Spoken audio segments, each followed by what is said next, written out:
आई गौर सीताराम प्रेमानंदे अखबार हरि हरि बोलो निताई गौर सीताराम प्रेमानंदे अखबार हरि हरि बोलो निताई गौर सीताराम प्रेमानंदे अखबार हरि हरि बोलो। समवेत भक्तबिंदेर चरणे आमार कोटि कोटि दंडवत प्रणिपात। श्रीमद् भागवतेर दशम स्कंधेर भ्रमण गीति। उद्धव बार्ता निये गेছেন তো गोविंद বলেছেন আমার বিয়োগে যারা অধীরা সেই গোপীগণ কি মত সন্দেশ বিয়োজন গোপীনাং বিয়োগাধীন কৃষ্ণ বিরহে গোপীদের যে মনোপীড়া মত সন্দেশ বিমোচয় আমার সংবাদ প্রদানের দ্বারা তা দূর করে দাও।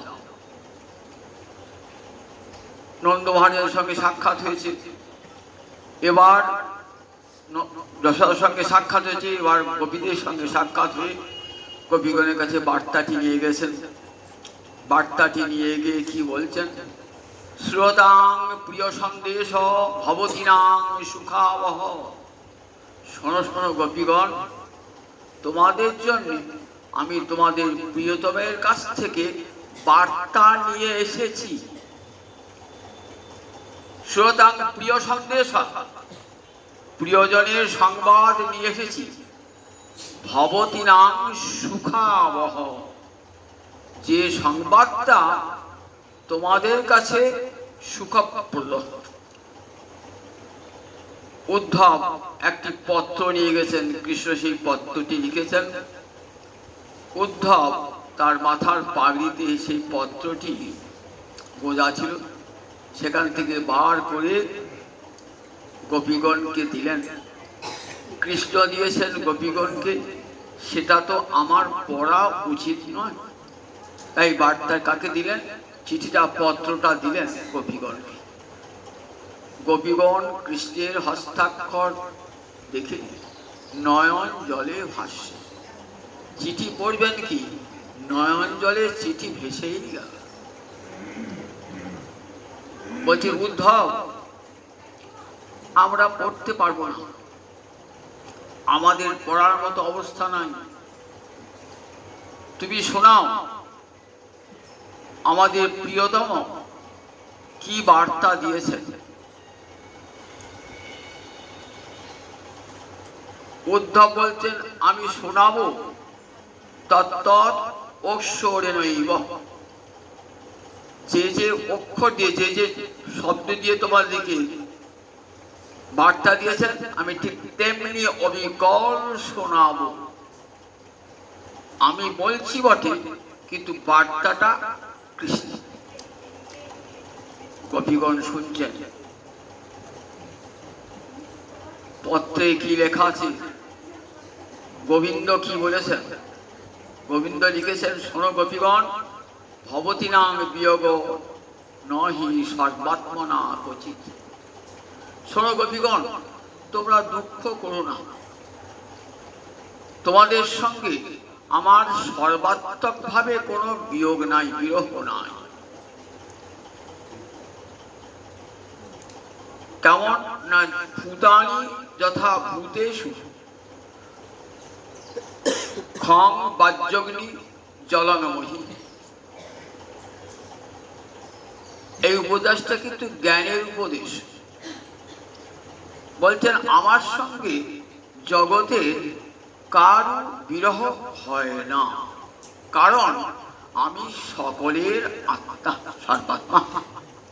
আমি সকলের আত্মা, সকলের হৃদয়ে আমি আছি। সুতরাং আমার সঙ্গে বিরহ কারো কোনোদিনই হয় না। কিরকম একটা উদাহরণ দিয়ে বোঝাচ্ছেন। প্রকৃতিতে যা কিছু দেখছেন না, পাঁচটা ভূত দিয়ে গড়া, খং, বায়ু, অগ্নি, জল, মহি। খ মানে আকাশ, বায়ু, অগ্নি, জল এবং ক্ষিতি, অর্থাৎ ক্ষিতি, অপ, তেজ, মরুদ্গম। এই পঞ্চভূত যেমন পৃথিবীতে সমস্ত বস্তুর মধ্যে রয়েছে, আমিও তেমনি সকলের মধ্যে রয়েছি নিমিত্ত কারণ এবং উপাদান কারণে রূপে। ভগবান যখন পৃথিবী সৃষ্টি করেছেন তখন উপাদানটা পেলেন কোথা হতে? কুম্ভকার একটা মূর্তি নির্মাণ করবেন, তো তা মূর্তি নির্মাণ করতে গেলে মাটি চাইতো, মাটিটা হলো উপাদান, কুম্ভকার হলো নিমিত্ত কারণ। তাহলে গোবিন্দ আসার পূর্বে আর তো কেউ ছিল না, একমাত্র আমি একাকী ছিলাম, একং এব অদ্বিতীয়। তাহলে উপাদানটা পাবেন কেমন করে? বললেন নিজেই আমি সেই উপাদান হয়েছি। অর্থাৎ এই জগৎ সেই ব্রহ্মশক্তির পরিণাম। মাকড়সা যেমন দেখেছেন জাল তৈরি করে, সেই উপাদানটা পায় কোথা হতে? নিজের পেটের মধ্যেই থাকে সেই লালাটা, সেই লালাটা বার করে কি করে না বিরাট জাল তৈরি করে। দুদিন বাদে দেখলেন যে সে জালটার নাই, সেই জালটা গুটিয়ে নিয়েছে আবার নিজের পেটে। ঠিক তেমনি পূর্ণ নাভি যেমন কি করে, যেমন নিজে লালা দিয়ে বিরাট জালিকা রচনা করে আবার নিজের মধ্যে গুটিয়ে নেয়, ঠিক আমিও এই জগৎ সৃষ্টি করি আমার নিজেকে দিয়েই। আমি নিজের ক্ষিতি, অপ, তেজ, মরুদ্গম রূপে পরিণত হই। আবার যখন পৃথিবী ধ্বংস হয় তখন সবাই কোথায় যায়? আবার আমার কাছেই চলে আসে। গোবিন্দ হতেই সব জীব এলো, আবার প্রলয়কালে জীব যাবে কোথায়? গোবিন্দ চরণেই পৌঁছাবে।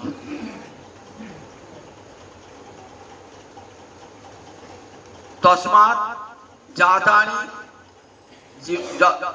তস্মাৎ ভূতানি জীবন্তি। তা হতে সমস্ত ভূত বেঁচে থাকে, সমস্ত জয়ন্তী, সমস্ত ভূত জন্মায় কোথা হতে? গোবিন্দ হতে। আবার তার দ্বারাই বেঁচে থাকে,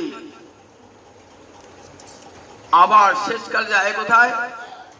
আবার তার কাছে ইয়ৎ প্রজাপতি অভিসন্ধিশন্তি। ভগবান হতেই সমস্ত জীবের উৎপত্তি, স্থিতি এবং লয়। উৎপত্তি মানে জন্ম, স্থিতি মানে এই যে বিশ্ব সংসার রয়েছে, গোবিন্দ যদি সবার অন্তরে না থাকতেন তাহলে জগতে কেউ বেঁচে থাকতো?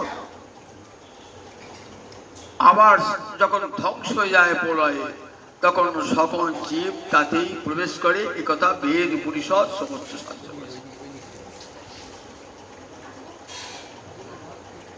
তাই আমা হতে যখন সমস্ত ক্ষিতি, অপ, তেজ, মরুদ্গম সবাই যখন আমা হতে জন্মিয়েছে, সুতরাং আমি সকলের মধ্যেই আছি। সুতরাং আমার সঙ্গে বিরহ, সর্বাত্মক বিরহ কারো নাই। এ কথায় গোপীদের মন ভুলবে নাকি?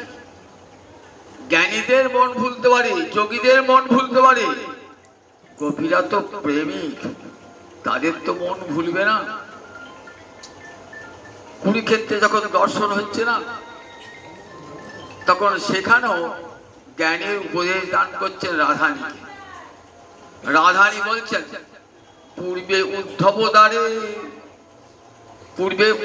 দ্বারে যোগ শিক্ষা দাও বই।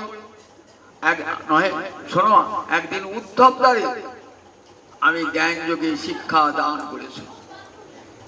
তোমার বাক্য পরিপাটি, তার মধ্যে কুটিনাটি, শুনি গোপীর বারে আরো রোষ। নহে গোপী যোগেশ্বর, তোমার চরণ কমল ধ্যান করি পাইবে সন্তোষ। গোপীরা তো যোগী নয়, যোগীশ্বর নয় যে তোমার চরণ কোমল ধ্যান করে তারা সন্তুষ্টি লাভ করবে।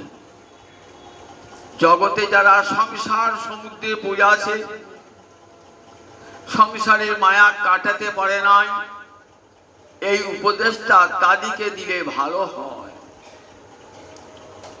আমাদিকে কেন এই উপদেশ দিতে এসেছ? পূর্বে উদ্ধব দ্বারে এবে সাক্ষাৎ আমারে, জ্ঞান যোগে কহিলে উপদেশ, নহে গোপী যোগেশ্বর তোমারও চরণ কমল ধ্যান করি পাইবে সন্তোষ। একদিন উদ্ধবকে দিয়ে এই জ্ঞানের বার্তা পাঠিয়েছিলে, আজ আবার আমাদের সামনে এই জ্ঞানের বার্তা পাঠালে। শোনো, গোপীরা এই উপদেশটা গোপীদের কোনো কাজে লাগবে না। কেন কাজে লাগবে না বলেন? দেখো, যে বৃন্দাবন যায় নাই না, সে কি করবে? যে বৃন্দাবন গেছে তার কাছে পথ ঘাট সব জেনে নেবে, বলবে। আর যে বৃন্দাবন গিয়েছে তাকে তার বলতে হয় না বৃন্দাবনের পথ ঘাট কি। যারা গোবিন্দ চরণে পৌঁছে গেছে, গোবিন্দ চরণকে পেয়েছে, তাদেরকে কি আবার ভবসাগর পার হবার কথা তাদের সাজে? বলেন, জগতে যারা মায়ায় আচ্ছন্নে পড়ে আছে, সংসার কে পতিত, গোপীগণ সংসার রূপে পড়ে নাই, তোমার প্রেম সমুদ্রে ডুবেছে গোপীরা, সেখান থেকে আমাদেরকে উদ্ধার করো।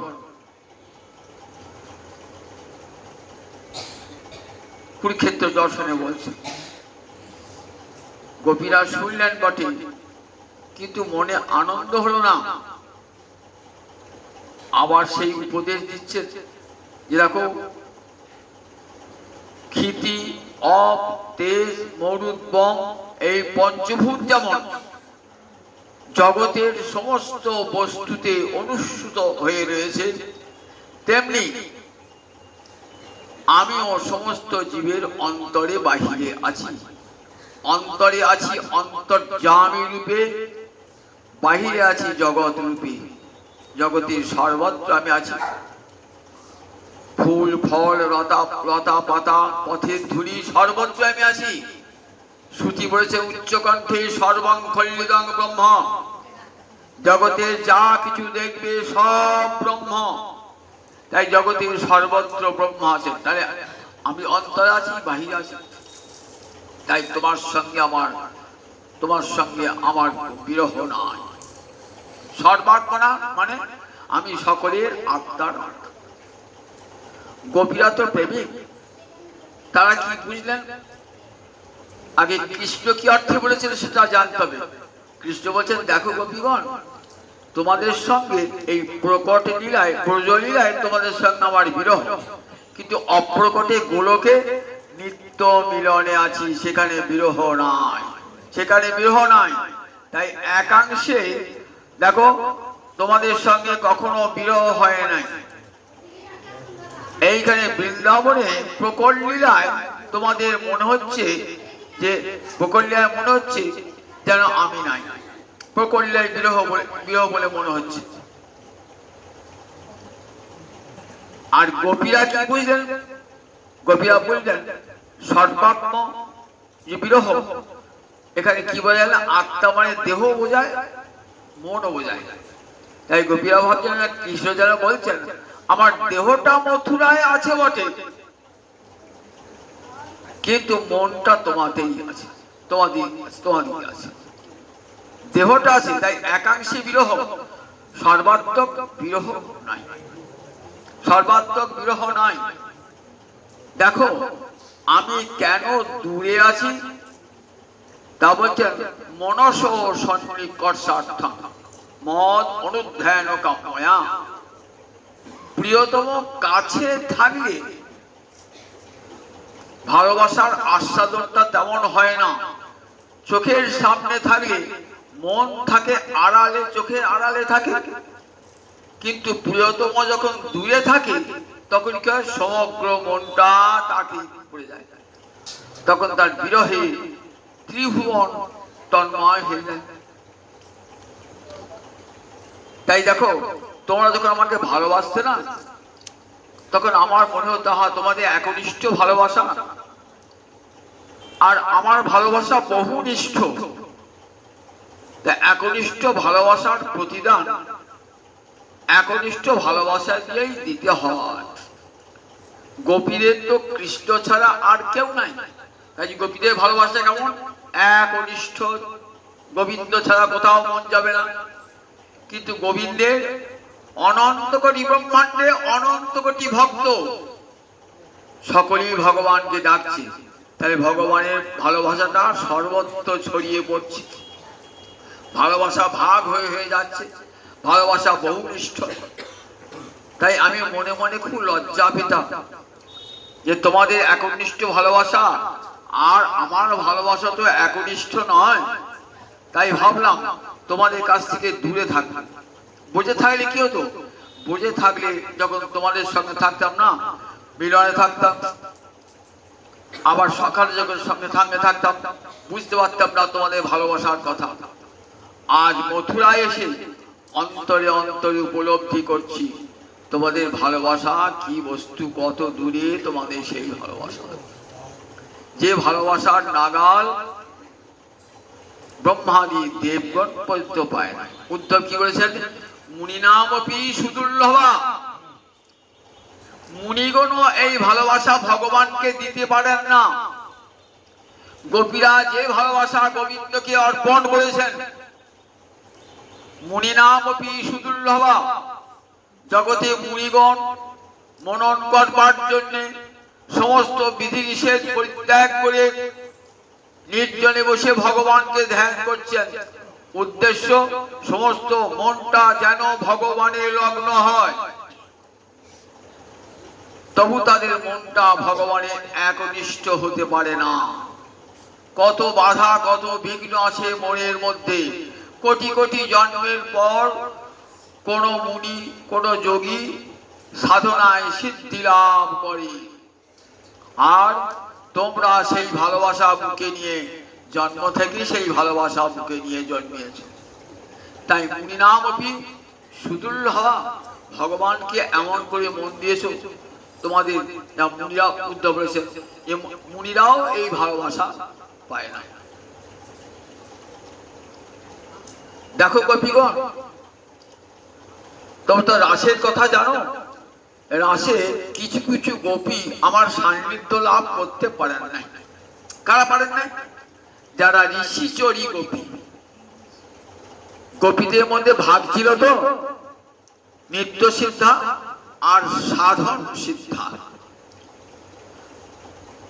রাধা রানী, ললিতা, বিশাখা এরা নিত্য সিদ্ধা।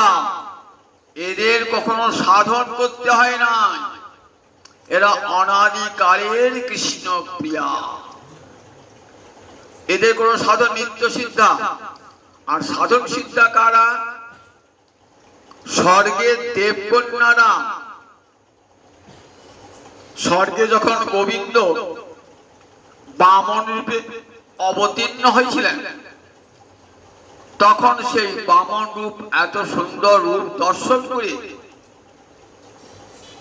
স্বর্গের দেবতারা, স্বর্গের দেবকন্যারা আকৃষ্ট হয়েছিলেন। মনে মনে গোবিন্দকে পতি রূপে ভাবনা করেছিলেন। গোবিন্দ ভক্ত বাঞ্ছা কল্পতরু। অন্তরে অন্তরে জেনেছিলেন এই দেবকন্যারা আমাকে ভালোবাসে। বললেন, আমি যখন অষ্টাবিংশতি মন্বন্তরে দাপরে নন্দগৃহে নন্দনন্দন রূপে জন্মাবো, তখন বৃন্দাবনে, তখন তোমরা আমাকে পতি রূপে লাভ করবে।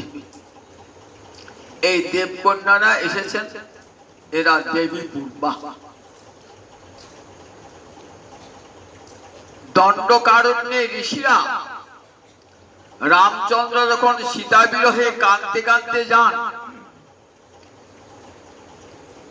তখন রামচন্দ্রের অপূর্ব নব দুর্বাদল শ্যাম রামচন্দ্রকে দর্শন করে এত মুগ্ধ হয়েছিলেন, পতি রূপে রামচন্দ্রকে পেতে চেয়েছিলেন।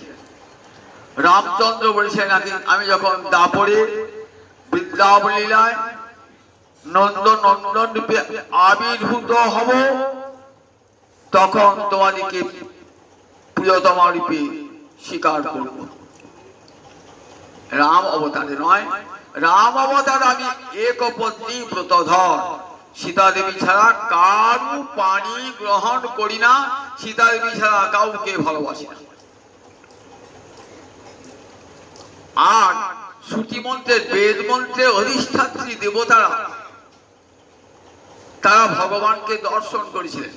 ভগবান যখন প্রলয় শরীরে শুয়ে আছেন না, তখন দেখবেন ভাগবতে শ্রুতি স্তুতি আছে, অর্থাৎ বেদ মন্ত্রের অধিষ্ঠাত্রী দেবতারা ভগবানকে স্তব করছেন। জয় জয় যোজ্যতাম অজিত, কি অপূর্ব স্তব করেছেন বেদ মন্ত্রের অধিষ্ঠাত্রী দেবতারা। যখনই করে বেদ মন্ত্র পড়বেন না, তখন দেখবেন অমুক দেব, অমুক ঋষি, অমুক ঋষি ছন্দ দেবতা ছাড়া বেদ মন্ত্র প্রয়োগ হয় না। যেমন অগ্নিম ইরে পুরোহিতং যজ্ঞস্য দেব মৃত্যুজং বহুদারং রত্নধারম, অগ্নিসূক্তের প্রথম মন্ত্রটি। সেখানে দেবতা হলেন অগ্নি দেবতা। ঋষি হলেন বিশ্বামিত্রের পুত্র মধুচ্ছন্দা, ছন্দ হলো ত্রিষ্টুপ। প্রতিটি বেদ মন্ত্রে এমনি করে দেবতা ছন্দ আছে। গুরুর কাছে যে মন্ত্র গ্রহণ করেন তারও দেবতা মন্ত্র ঋষি আছে বেদ মন্ত্র। সেই বেদ মন্ত্রের অধিষ্ঠাত্রী দেবতারা ভগবানকে স্তব করতে করতে তার প্রেমে আকৃষ্ট হয়ে গেছে।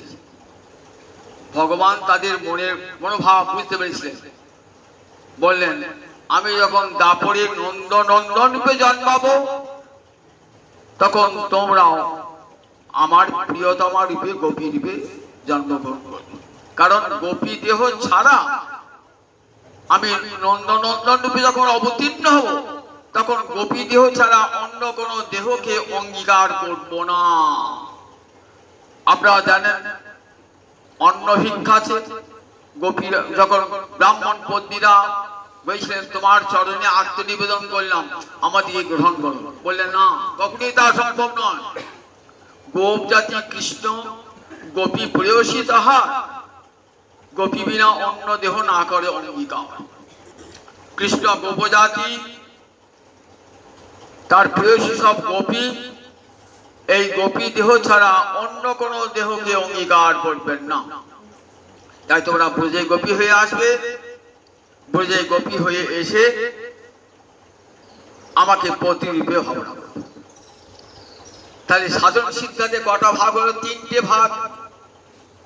দেবকন্যা, দণ্ডকারণ্যের ঋষি, আর শ্রুতি মন্ত্রের অধিষ্ঠাত্রী দেবতারা।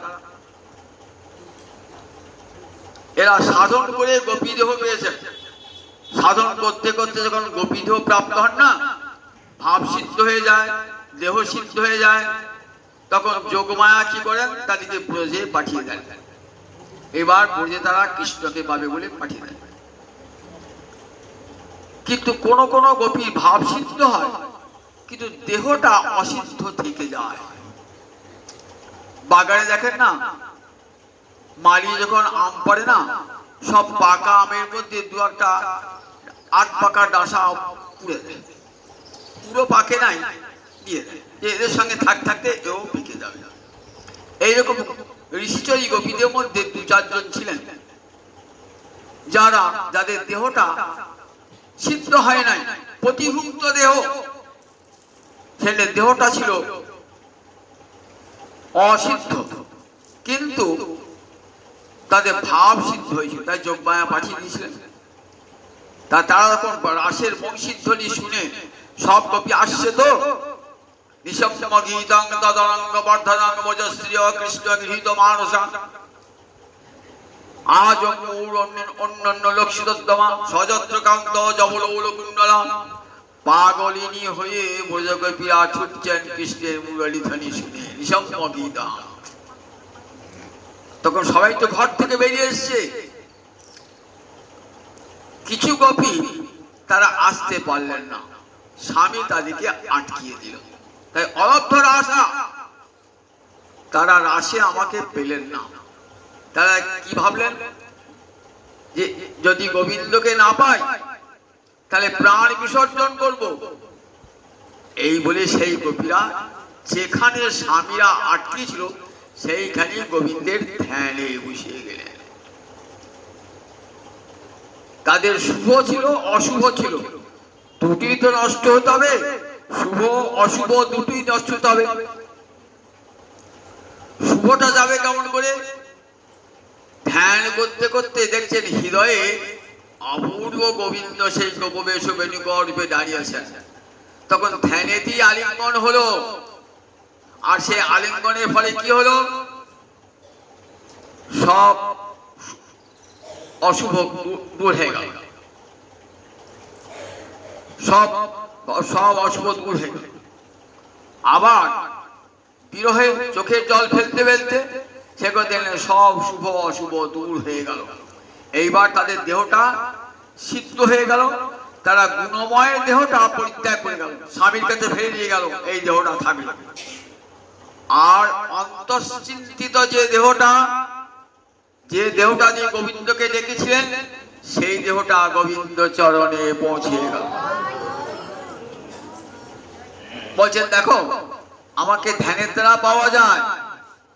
অলব্ধর আশা কিছু কিছু গোপী স্বামী কর্তৃক অবরুদ্ধা হয়ে তারা ধ্যান করেছিল। সেই ধ্যানের ফলে তারা কোথায় এলো? ধ্যানের ফলে তারা আমার কাছে এসেছিল।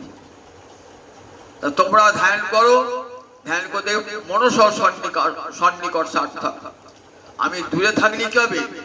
ধ্যান করতে করতে তারা আমার দিবারাত্র মা অনুসরন্ত মা অচিরাত উপেক্ষিত। মনে মনে আমার ধ্যান করো, অচিরাত অতি শীঘ্রই তোমরা আমাকে প্রাপ্ত হবে। একবার চিন্তা করে দেখুন, এই উপদেশটা গোপীদের ক্ষেত্রে লাগে কিনা? গোপীদের ক্ষেত্রে এই উপদেশটা নয়। গোপীরা তো নিত্য সিদ্ধ আছে, গোপীরা রাধাদি ব্রজ গোপীরা এবং তাদের যারা সাঙ্গপাঙ্গ তারা সব তো নিত্য সিদ্ধা। তাদের ক্ষেত্রে উপদেশটা লাগে কি? এই উপদেশটা তাদের ক্ষেত্রে কার্যকর হয় না। তাই গোপীরা মনে মনে ভাবলেন যে আমাদেরকে এই উপদেশ কেন? সেটা যাতে গোপীরা না বুঝতে পারে, তখন বলছে গোপীগণ তোমরা নিরন্তর আমাকে ভালোবাসো জানি, নিরন্তর ধ্যান করো জানি। আমি কি জানো? সেই ধ্যানে সারা দিই তোমাদের। আমি কি করি জানো? রাখিতে তোমার জীবন সেবি আমি নারায়ণ, তার শক্তি আসি নীতি নীতি। পুনঃ আসি যদুপুরী, পুনঃ যাই ব্রজে ফিরি, তোমরা তার স্ফূর্তি করি মানো।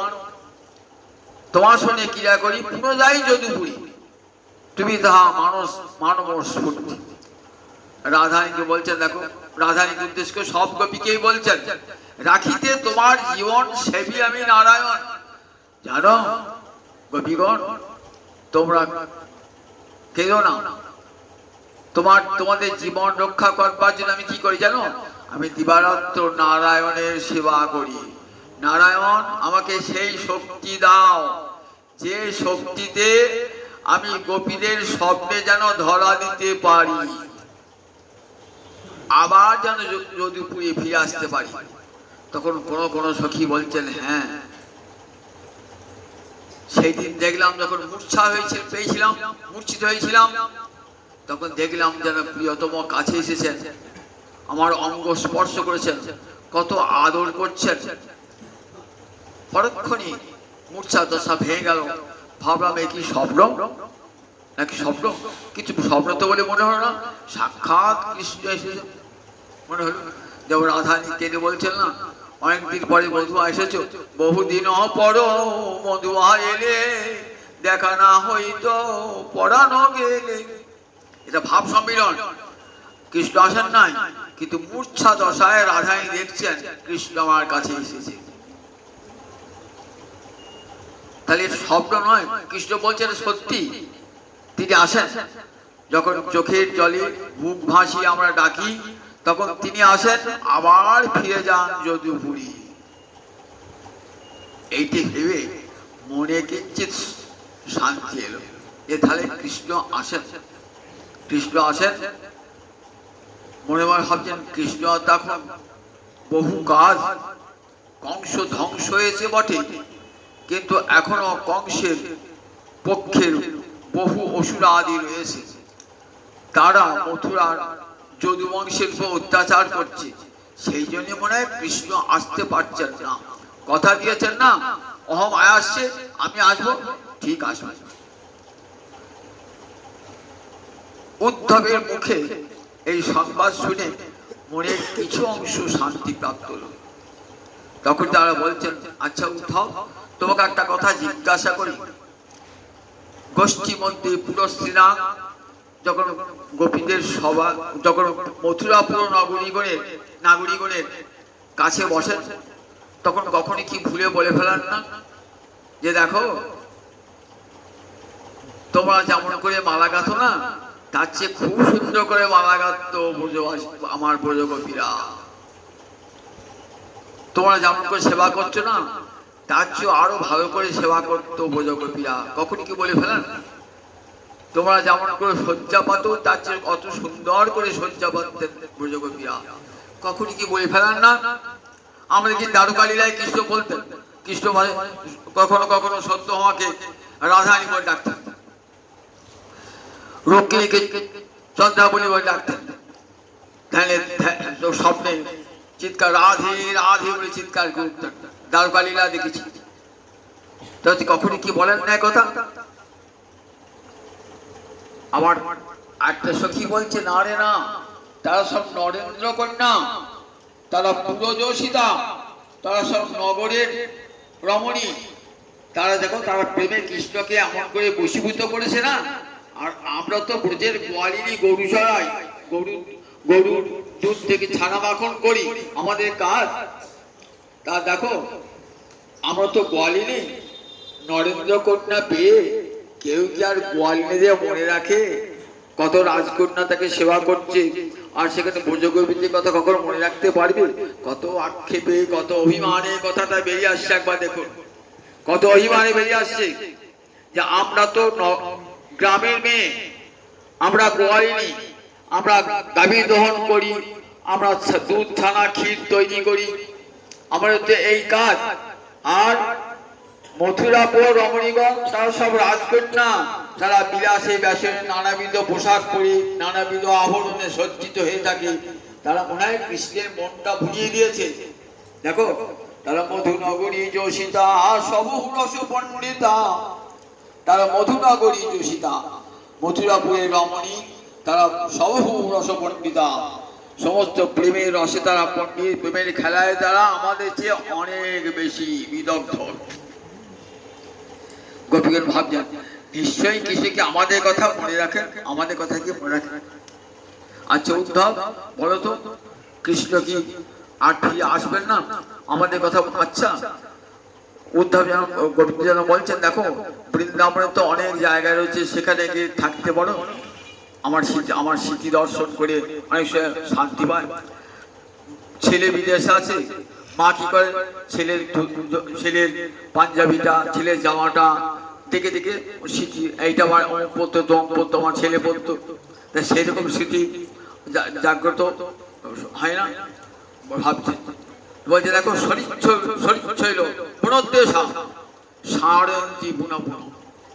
শরীর এই যমুনার দিকে তাকালি পড়ে পড়ে এখানে আমাদের প্রাণনাথ কত লীলা করেছে। গোবর্ধনের দিকে তাকায়, গোবর্ধন এখনো তার পদচিহ্ন আছে, গোবর্ধনে গেলেই মনে পড়ে যায় গোবিন্দের কথা, মনে পড়ে যায়। গোপবালকদের বেণুধ্বনি শুনে মনে পড়ে যায়, ঠিক এমনি করে আমাদের প্রাণনাথ বাঁশি বাজাত। সব তো মুকুন্দ পদভূষিত, সব গোবিন্দের চরণ চিহ্ন বুকে ধরে আছে বৃন্দাবন।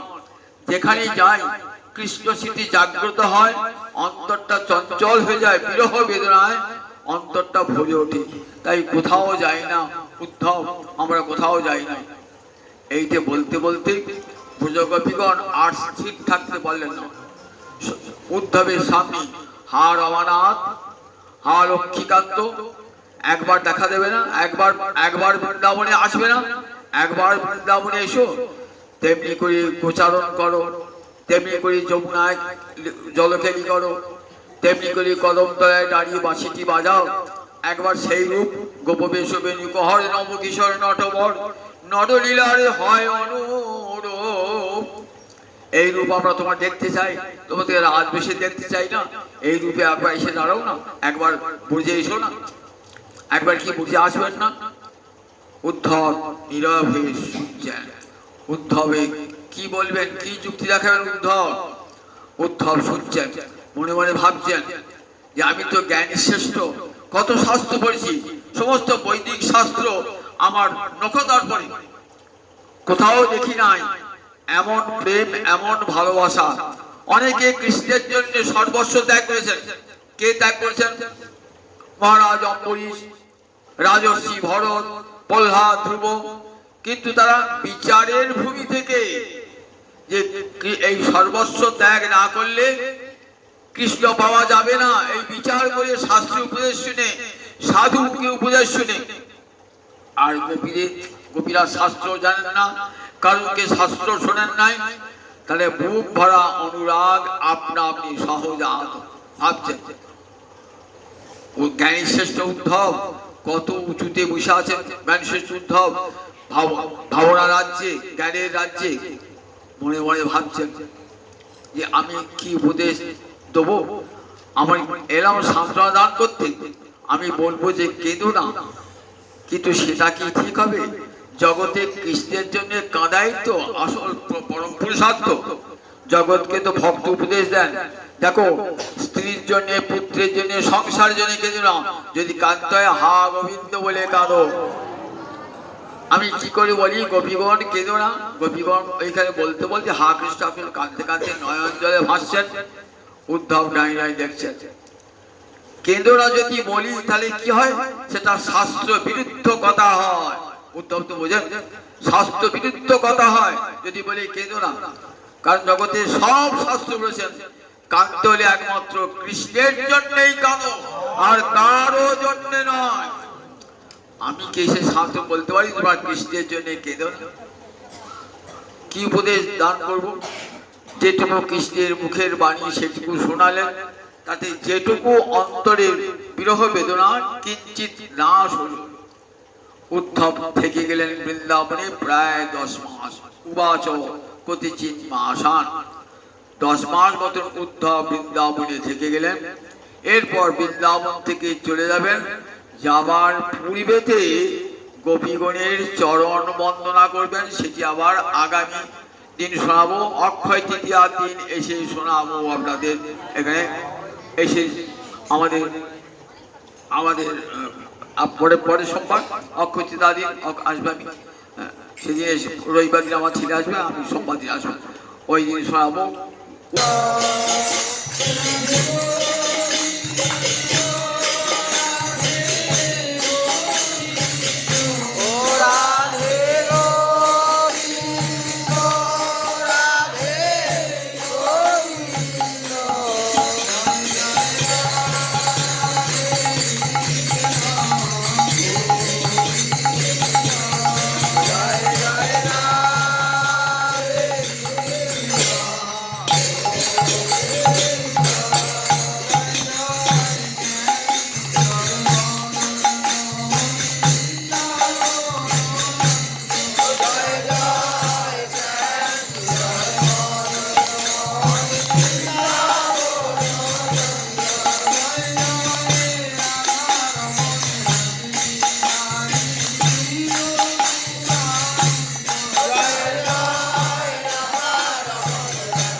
জয়